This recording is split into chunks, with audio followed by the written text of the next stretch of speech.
Назиғат сүресі. Рахман, әрі аса рақымды Алланың атымен бастаймын.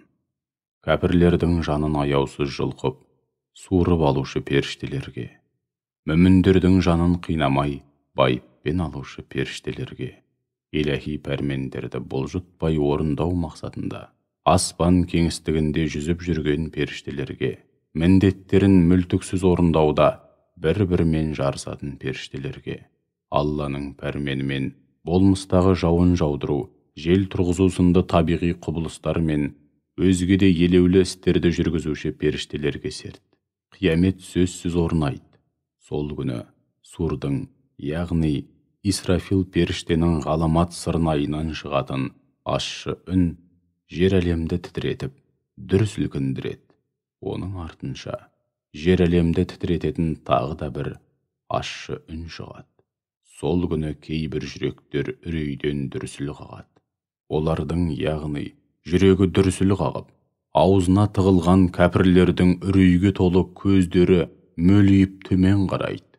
Соған қарамастан, кәпірлер өлгеннен кейін қайта тірілу сенімін келемеждеп былай дейді. Сонда біз қайтадан бұрынғы қалпымызға қайтарыламыз ба? Һәм қаусап, үгітілген қу сүйекке айналғаннан кейін қайта тірілеміз бе? Ендеше бұл біз үшін тым зиянды қайту десеңші.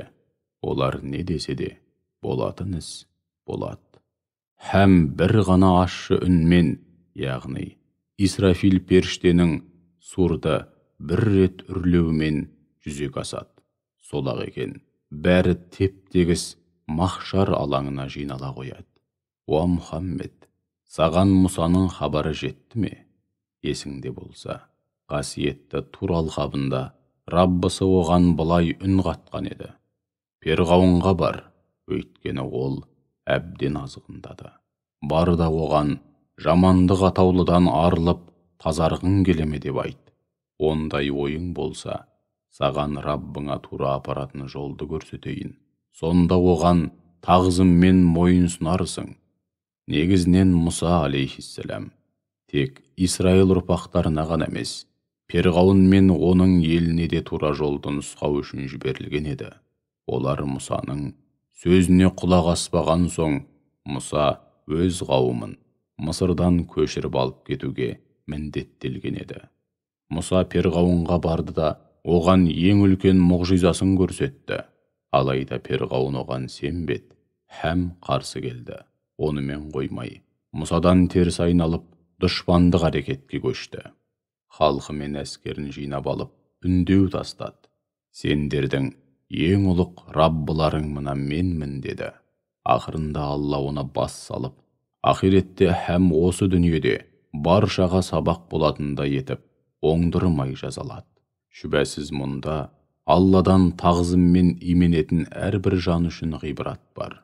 О адамдар, ақылға салып ойланбайсыңдар ма? Сендерді жарату қиын ба? Жоқ әлде аспан әлемін бе? Оны Алла тұрғызды. Алла оны тіреусіз биік күмбез етіп көтерді һәм мінсіз толыққанды жүйеге келтірді. Тас қараңғы түнін бірте-бірте сейілтіп, күн сәскесін шығарды. Яғни таңын атырып, жер әлемді жарыққа бөледі. Содан кейін жерді тұрақтап тіршілік етуге қолайлы етіп жайды. Одан сулары, бұлақтары, өзен көлдері, мұхиттары мен жайылымын, көк майсасын, шүйгінін шығарды. Тауларды да бекем етіп орнатты. Мұның бәрі сендердің және малдарыңның тіршілігі үшін. Ақырында жер жаһанды түгелдей басып қалатын алапат-апат қиямет қайым келген кезде, міне сол күні адам баласы өмір бойы ненің соңында жүріп не үшін қам қарекет қылғанын, яғни дүниеде өз пайдасы үшін қарекет қылды ма, жоқ әлде өзін зиянға батыратын істермен шұғылданды ма, соны анық аңғарады. Және көретіндердің бәріне жалынатқан жаһаннам анық көрсетіледі.